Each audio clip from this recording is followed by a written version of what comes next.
হয়, সৰ্বত্ৰে আচলতে বানৰ বিভীষিকা, বিশেষকৈ উজনিৰ সৰ্বত্ৰে বানৰ বিভীষিকাই দুৰ্ভোগ ভোগাইছে ৰাইজক। মই বৰ্তমান উপস্থিত আছোঁ দেৰগাঁও ব্ৰহ্মপুত্ৰ অঞ্চলৰ এটা বান শিবিৰত।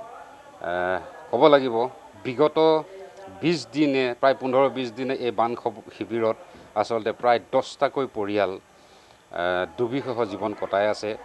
এই নিশা মই আহিছোঁ এই অকণমান পৰিৱেশ যি বান বিধ্বস্ত ৰাইজ বুলিয়ে ক'ব লাগিব আচলতে দেৰগাঁও কৰৈনী অঞ্চলৰ এই বান শিবিৰৰ আচলতে নিশাৰ যি পৰিৱেশ সেই পৰিৱেশ অকণমান আপোনালোকৰ মাজলৈ লৈ যাম। এটা কথা ক'ব লাগিব, ইয়াত যোগাত্মক এটা বাৰ্তাও আছে আজি। এই বান শিবিৰত আচলতে সদৌ অসম ছাত্ৰ সন্থাৰ উপসভাপতি অভিৱৰ্তন গোস্বামী খন্তেক সময় আগতে আচলতে বানাক্ৰান্তসকলৰ বুজ লৈছে বুলি গম পাওঁ। আমি অকণমান এই পৰিৱেশটো যে ভিতৰত আচলতে বান শিবিৰৰ পৰিৱেশটো অকণ দেখুৱাবলৈ মই চেষ্টা কৰিম। পোনপ্ৰথমে আচলতে মোৰ সহযোগীক অকণমান শিবিৰটোৰ যি পৰিৱেশ আচলতে ভিতৰৰ শিবিৰ পৰিৱেশটো দেখুৱাবলৈ চেষ্টা কৰিম। আচলতে এই সদৌ অসম ছাত্ৰ সন্থাৰ উপসভাপতি এই শিবিৰত আচলতে খন্তেক সময় আগতে আহিছে আৰু বানাক্ৰান্তসকলৰ আচলতে বুজ লৈছে। দেৰগাঁও কৰৈনীৰ এটা বান শিবিৰৰ আচলতে এই দৃশ্য আচলতে দেখুৱাবলৈ মই চেষ্টা কৰিম আৰু অকণমান মই কথা পাতিবলৈ চেষ্টা কৰিম। যাতে সদৌ অসম ছাত্ৰ সন্থাৰ উপসভাপতি আছে আৰু বানাক্ৰান্ত ৰাইজ আছে। আচলতে বিগত প্ৰায় 20 দিনে এই শিবিৰতে আচলতে বৰ কষ্টৰে দিন অতিবাহিত কৰিবলগীয়া আছে। নিজৰ হেঁপাহৰ ঘৰ দুৱাৰ এৰি আচলতে বানাক্ৰান্তসকলে এই শিবিৰটোত তেওঁলোকে জীৱন অতিবাহিত কৰিছে। আৰু বৰ্তমান নিশাৰ পৰিৱেশ আৰু আচলতে তেখেতে সদৌ অসম ছাত্ৰ সন্থাৰ উপসভাপতি আচলতে বুজ লৈ থকা এটা পৰিৱেশ অকণ দেখুৱাবলৈ চেষ্টা কৰিম। আৰু সদৌ অসম ছাত্ৰ সন্থাৰ উপসভাপতি আছে, সভাপতিৰ লগত অকণ দুই এষাৰ আমি কথা পাতিবলৈ চেষ্টা কৰিম। হয়, আজি এই শিবিৰত আপুনি উপস্থিত, পৰিৱেশটো হয় মানে আমাৰ বিশেষভাৱে গোলাঘাটত যেনেধৰণে শিৱসাগৰ, যোৰহাট, চৰাইদেউত যি অভাৱনীয় বান পৰিস্থিতি আৰু তাৰ লগতে গোলাঘাটৰো আমাৰ বিশেষভাৱে যি ব্ৰহ্মপুত্ৰ যি অঞ্চল, সেই ব্ৰহ্মপুত্ৰ অঞ্চলৰ কেইবা ঠাইতো বানপানীয়ে যথেষ্ট ক্ষতি সাধন কৰিলে মানুহক। আজি আমি ইয়াত আহিছোঁ, এইটো বৰকৰণী এটা অঞ্চলত হোৱা এটা শিবিৰ। ইয়াত আমাৰ পুলিকৰণী অঞ্চল বুলি এটা অঞ্চলত তাৰ প্ৰায় 31টা পৰিয়াল ইয়াত আছিল, কিন্তু এতিয়া যথেষ্ট পানী শুকোৱাৰ পিছত বহু মানুহ গৈছেগৈ। তথাপি ইয়াত 8-9টা পৰিয়াল এতিয়াও ইয়াত আছে। গতিকে আজি আমি ছাত্ৰ সন্থাৰ সদস্যসকল ইয়ালৈ আহিছোঁ, এসাঁজ অন্নৰ আমি ব্যৱস্থা কৰিছোঁ আৰু ৰাইজৰ লগত কথা বতৰা পাতিছোঁ। ইতিমধ্যে ছাত্ৰ সন্থাই দেৰগাঁৱৰ বিভিন্ন বানাক্ৰান্তসকলৰে বুজ লৈ থকা দেখা পোৱা গৈছে। হয়, আমি বিশেষভাৱে দেৰগাঁৱৰ বিভিন্ন অঞ্চল, বিশেষভাৱে কমাৰবন্ধাত বানপানী ক্ষতিগ্ৰস্ত হৈছিল, কাকডোঙাত ক্ষতিগ্ৰস্ত হৈছিল, ব্ৰহ্মপুত্ৰৰ কেইবাটাও অঞ্চলতো ক্ষতিগ্ৰস্ত হৈছে।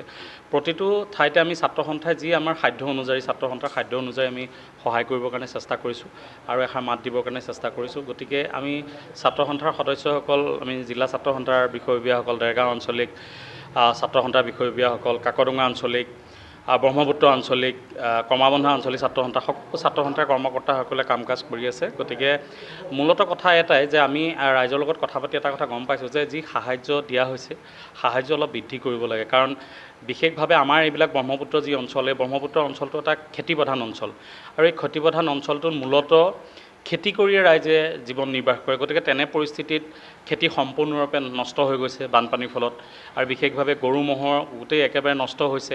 গতিকে এতিয়া ৰাইজৰ এনেকুৱা এটা অৱস্থা হৈছে, গোহালিটো নায়েই গৰু বান্ধিবৰ কাৰণে।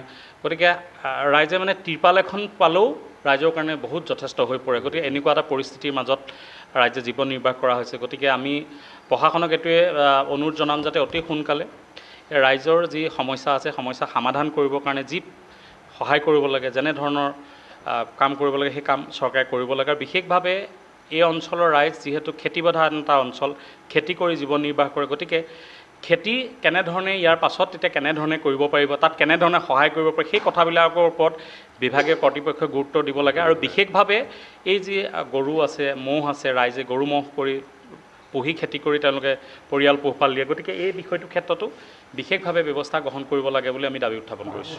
হয়, মাজতে আপোনাক এটা কথা সুধিম, যিহেতু উজনি অসমৰ আটাইতকৈ ডাঙৰ দুৰ্যোগ, বিশেষকৈ শিৱসাগৰ, চৰাইদেউ, যোৰহাট বানত ক্ষতিগ্ৰস্ত, গোটেই সৰ্বজন বিদিত।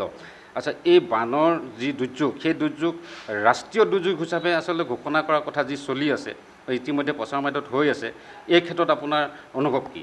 না, আমি প্ৰথমৰ পৰাই কৈছোঁ যে আমি সদৌ অসম ছাত্ৰ সন্থাই আজি বহুত দীঘলীয়া এটা আমাৰ দাবী যে অসমৰ বানপানী সমস্যা ৰাষ্ট্ৰীয় সমস্যা হিচাপে ঘোষণা কৰিব লাগে। সেইটো বিভিন্ন সময়ত আমি দাবী উত্থাপন কৰি আছোঁ, বিভিন্ন আমি প্ৰতিবাদী কাৰ্যসূচীও কৰিছোঁ। কিন্তু এই কথাটোৰ ক্ষেত্ৰত আজিলৈকে এই যিটো সমস্যাটোৰ ক্ষেত্ৰত ৰাষ্ট্ৰীয় সমস্যা হিচাপে স্বীকৃতি দিয়াৰ কথা ভবা নাই। আৰু নভবাৰ কাৰণে হয়তো চাগে আজিৰ তাৰিখলৈকে কেন্দ্ৰীয় মন্ত্ৰীজন বহু পাছত আহিছে। কেন্দ্ৰীয় চৰকাৰৰ যিখিনি আহিব লাগে, তেনেধৰণে মন্ত্ৰী আহিব লাগে বা প্ৰধানমন্ত্ৰীকে ধৰি গৃহমন্ত্ৰী যিখিনি আহিব লাগে, এতিয়ালৈকে অহা নাই। গতিকে সেইকাৰণে আমি ছাত্ৰ সন্থাই বিভিন্ন সময়তে দাবী উত্থাপন কৰি আহিছোঁ যে এই বানপানী সমস্যাটো ৰাষ্ট্ৰীয় সমস্যা হিচাপে গণ্য কৰিব লাগে আৰু ৰাষ্ট্ৰীয় সমস্যা হিচাপে গণ্য কৰিব লাগে। আৰু দ্বিতীয়তে কথাটো হৈছে যে আমাৰ বিশেষভাৱে যিবিলাক অঞ্চলত বানপানী হয়, বানপানী হোৱা অঞ্চলবিলাকত বানপানী হোৱাৰ আগতেই বানপানী নহ'বৰ কাৰণে যিখিনি কৰিব লাগে সেই ব্যৱস্থাখিনি কৰিব লাগে। আমাৰ এতিয়া কি হয়, যিবিলাক অঞ্চলত আমাৰ গৰাখহনীয়া হয়, এতিয়া দেৰগাঁৱৰ ব্ৰহ্মপুত্ৰৰ কিনাৰৰ বহু অঞ্চলত এতিয়া গৰাখহনীয়া হৈ আছে। প্ৰশাসনে কাম কৰিছে, আমি নাই কৰা বুলি নকওঁ, কিন্তু কথাটো হৈছে কি, এই কামবিলাক বানপানীৰ সময়ত কৰাতকৈ তাৰ আগতে যদি কৰিব পাৰি তেতিয়াহ'লে ৰাইজ যথেষ্ট উপকৃত হ'ব। গতিকে মূলতঃ কথা এটাই যে বানপানী হ'বলৈ ৰৈ থাকিব নালাগে, বানপানী আগতে যে বানপানী নিৰাময় কৰিবৰ কাৰণে যিখিনি ব্যৱস্থা কৰিব লাগে সেই ব্যৱস্থা কৰিব লাগে। গতিকে বিশেষভাৱে এটা কথা ক'ব লাগিব যে বৰ্তমান এই যি বান পৰিস্থিতি, বিশেষভাৱে আমাৰ শিৱসাগৰ, চৰাইদেউ, যোৰহাট বা গোলাঘাটৰ, বিশেষভাৱেতো শিৱসাগৰত এটা ভয়ানক পৰিস্থিতি হৈছে, চৰাইদেউত হৈছে। গতিকে এটা কথা ক'ব লাগিব যে এইবাৰ কিন্তু জনসাধাৰণ খুব স্পষ্টকৈ ৰাইজ ওলাই আহিছে, তেওঁলোকে আমাৰ বানাক্ৰান্ত ৰাইজক সহায় কৰিবৰ কাৰণে ওলাই আহিছে। সেইটো এটা আমাৰ কাৰণে খুব এটা ইতিবাচক কথা। ভূপেন দাই যি কৈছিল যে মানুহে মানুহৰ বাবে, সেই সঁচা কথাই এইবাৰ কিন্তু বহু ৰাইজ ওলাই আহিছে বানাক্ৰান্তক সহায় কৰিবৰ কাৰণে। এইবিলাক আমাৰ কাৰণে খুব ইতিবাচক কথা। গতিকে এতিয়া কাম হ'ল চৰকাৰৰ, গতিকে চৰকাৰে অতি সোনকালে এই বানাক্ৰান্ত ৰাইজক যি প্ৰয়োজনীয় পদক্ষেপ ল'ব লাগে, ৰাইজক উপকাৰ কৰিবৰ কাৰণে যি যেনেধৰণৰ ব্যৱস্থা ল'ব লাগে, সেই পৰ্যাপ্ত পৰিমাণৰ সাহাৰ্য দিবৰ কাৰণে, অধিক পৰিমাণৰ সাহাৰ্য দিবৰ কাৰণে চৰকাৰে ব্যৱস্থা গ্ৰহণ কৰিব লাগে। ধন্যবাদ। আচলতে সদৌ অসম ছাত্ৰ সন্থাৰ উপসভাপতি খুব ধুনীয়াকৈ আচলতে এই কথাটো কয়, যিটো অসমত আচলতে চৰ্চা হৈ আছে যে বানপানী দুৰ্যোগ কিয়, বিশেষকৈ শিৱসাগৰৰ যি দুৰ্যোগ, সেই দুৰ্যোগ কিয় ৰাষ্ট্ৰীয় দুৰ্যোগ হিচাপে ঘোষণা কৰা হোৱা নাই। খুব ধুনীয়াকৈ আচলতে সদৌ অসম ছাত্ৰ সন্থাৰ উপসভাপতি অভিনন্দন গোস্বামীয়ে দাঙি ধৰিলে বিষয়টো। অকণমান বানাক্ৰান্তসকল আছে, তেখেতসকলৰ লগতো কথা পাতিবলৈ চেষ্টা কৰিম। আপোনাৰ ওচৰলৈ আহিছোঁ বাইদেউ। বাকী সহায় সহযোগ চৰকাৰ পাইছে নাই? সহায় তেনেকৈ পাইছোঁ বাৰু। বিশেষকৈ মানে সমস্যা অকণমান দেৰি আগত আপুনি কৈছিলে যে আমাৰ ইয়াত এগৰাকী মহিলাও অৰুণোদয় নাই পোৱা, সেই বিষয়ে কওকচোন। অৰুণোদয় মানে এতিয়া আমাৰ গাঁৱতে বহুখিনি আছে, যিখিনি দুখীয়া মানে একেবাৰে দুখীয়া আৰু ভাবিবলৈ নাই, কিন্তু সেইসকলে মানে অৰুণোদয় কাগজ জমা দিয়া হৈছে, ফৰ্ম জমা নিয়ে, কিন্তু আজিলৈকে নাম অহা নাই। নাই অহা ন?